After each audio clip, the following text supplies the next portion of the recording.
Big बॉसच्या घरातून बाहेर पडल्यानंतर रुचिताने बिग बॉसवरती आरोप केलेले आहेत की आरबी आणि तन्वीला जिंकवण्यासाठी बिग बॉस असा गेम खेळत आहे. भाऊच्या धक्क्यावरती मला बोलू सुद्धा दिलं नाही, तर माझ्या प्रत्येक शब्दाचा वेगळा अर्थ काढण्यात आला. म्हणजेच काय, तर बिग बॉसने माझ्यावरती अन्याय केलेला आहे. पण खरंच रुचितावरती बिग बॉसने अन्याय केलाय का, थोडंसं या व्हिडिओमध्ये समजून घेऊया. तर काय झालं होतं मित्रांनो, बिग बॉसच्या घरात रुचिता जामदार हिची एंट्री झाली. बरं, ती कशामुळे एंट्री झाली, तर बिग बॉसच्या मेकर्सने तिचं कास्टिंग केल्यामुळे तिला बिग बॉसमध्ये येण्याची संधी मिळाली.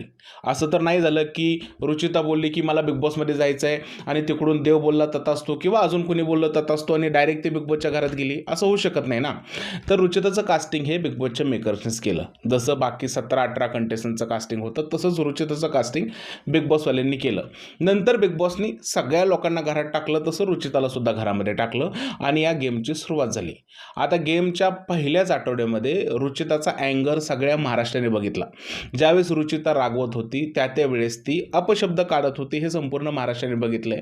खालच्या दर्जाची भाषा वापरायची. बरं, ती एवढ्यावरच नाही थांबली, तर दीपाली सय्यद सारख्या सिनियर कलाकाराच्या तोंडावरती थुकण्याचा प्रयत्न केला तिने. तोंडावरती थुकली नाही, थुकण्याचा प्रयत्न केला.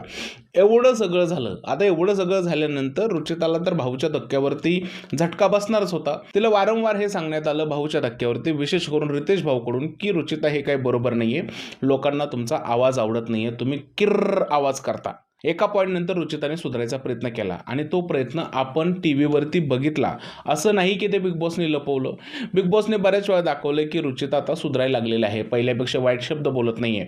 पण आठवड्यातून एखादी गोष्ट अशी करायची, त्यामुळे परत एकदा तिला भाऊच्या धक्क्यावरती ओरडा बसत होता. आता एक गोष्ट लक्षात घेणं इकडं खूप जास्त महत्त्वाचं आहे. बिग बॉस हा शो बिग बॉसने स्वतः डिझाईन केलेला आहे.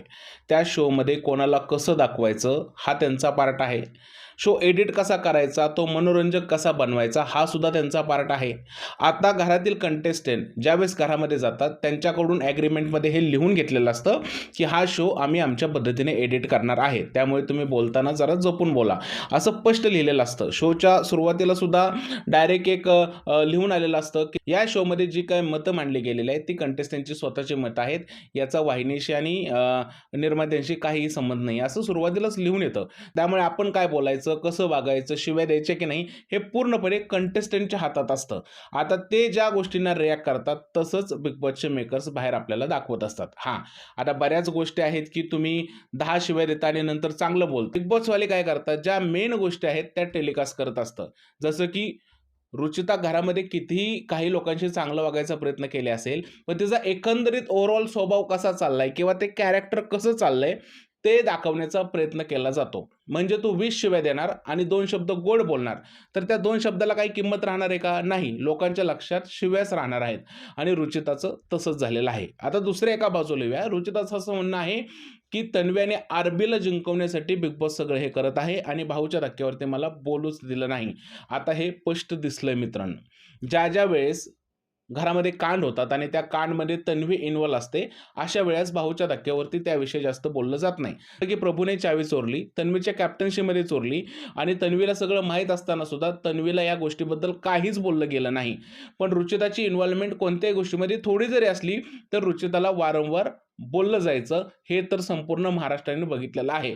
पण कसं आहे मित्रांनो, तुम्हाला खरं सांगतो, जर का तुमचं एक कॅरेक्टर लोकांना दिसतंय तर त्या कॅरेक्टरला सुधारवण्यासाठी तुम्हाला वारंवार हे बोललं जात होतं की तुम्ही सुधरा. आता तुम्ही याच्यातून काय घ्यायचं काय नाही घ्यायचं हे तुमच्या हातामध्ये. मला असं वाटतं की रुचिताने घराच्या बाहेर पडल्यानंतर हे स्पोर्टिंगली ॲक्सेप्ट करायला पाहिजे नव्हतं की ठीक आहे, माझ्या काहीतरी चुका झाल्या असतील किंवा अजून इतर कारणासाठी मला घराच्या बाहेर काढले गेले. हा काय बिग बॉस माझ्या आयुष्यातला शेवटचा शो नाहीये. मी पुढे जाऊन असंच काहीतरी वेगळं करेन आणि अजून माझं नाव मोठं करेन. आता हे मी कशासाठी म्हणतोय मित्रांनो, कारण बिग बॉस हा प्लॅटफॉर्म बिग बॉसवाल्यांनीच रुचिताला दिला होता आणि तू त्याच प्लॅटफॉर्मवरती बोट दाखवते, याचा अर्थ तू ज्या ठिकाणी काम केलं, ज्या ठिकाणी जेवली, त्या कामाशी लॉयल आहे की नाही हा प्रश्न निर्माण होतोय. आरोप लावण्यापेक्षा तुला माहीत आहे तू कशा आहे, तू तुझ्या पुढच्या करिअरकडे लक्ष देणं गरजेचं होतं. कारण रुचितासारखे बऱ्याच कंटेस्टंटला बाहेर ट्रोल केलं गेलंय, जान्हवीला ट्रोल केलं गेलंय, निक्कीला ट्रोल केलं गेलंय, अरबाजला ट्रोल केलं गेलंय, त्या छोटा पुढारीला ट्रोल केलं गेलंय. पण सगळ्यांनी बिग बॉसवरती अजिबात आरोप नाही लावले. ते बोलले ठीक आहे बाबा, आमच्यावरती आरोप आहेत, आम्ही पुढे काम करत जाऊ. कारण प्रत्येक गोष्टीला वेळ दिले की गोष्टी सॉल्व्ह होतात. पण या वर्षीच्या कंटेस्टंटचा एक पॅटर्न झालेला आहे, की घरातून बाहेर पडतात. मग तो ओमकार असेल, मग तो सचिन दादा असेल, रोशन असेल किंवा करण असेल, हे सगळे बाहेर पडतात आणि बोलतात काय, की मी हे बोललेलं दाखवलं नाही, मी ते बोललेलं दाखवलं नाही, माझं हे दाखवलं नाही. पण तुम्ही जे बोललात ते शोसाठी इम्पोर्टंट आहे की नाही, हे ठरवण्याचा अधिकार पूर्णपणे मेकरचा असतो. कारण हा त्यांचा शो आहे, त्यांनी डिझाइन केलेला शो आहे आणि त्यांचं एडिटसुद्धा त्यांच्याच हातात असतं. त्यामुळे तुम्ही त्यांना हे नाही सांगू शकत, की माझी ही गोष्ट दाखवा आणि ही गोष्ट दाखवू नका.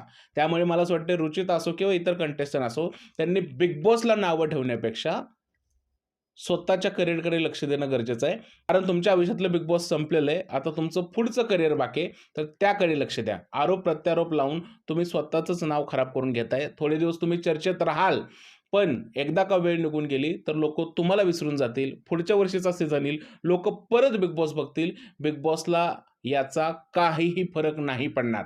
त्यामुळे सुधारा आणि स्वतःचं करिअर कसं पुढे जाईल ते बघा. शोला नावं ठेवण्यापेक्षा जे झालंय त्याला विसरा आणि नव्या विषयाची सुरुवात करा. तुमचं काय म्हणणं आहे या सगळ्या प्रकाराबद्दल प्लीज मला कमेंटमध्ये सांगा. व्हिडिओ आवडला असेल तर त्याला लाईक करा, शेअर करा, चॅनलला सबस्क्राईब करायला विसरू नका. भेटूया पुढच्या व्हिडिओमध्ये. तोपर्यंत जय हिंद, जय महाराष्ट्र आणि भारत माता की जय.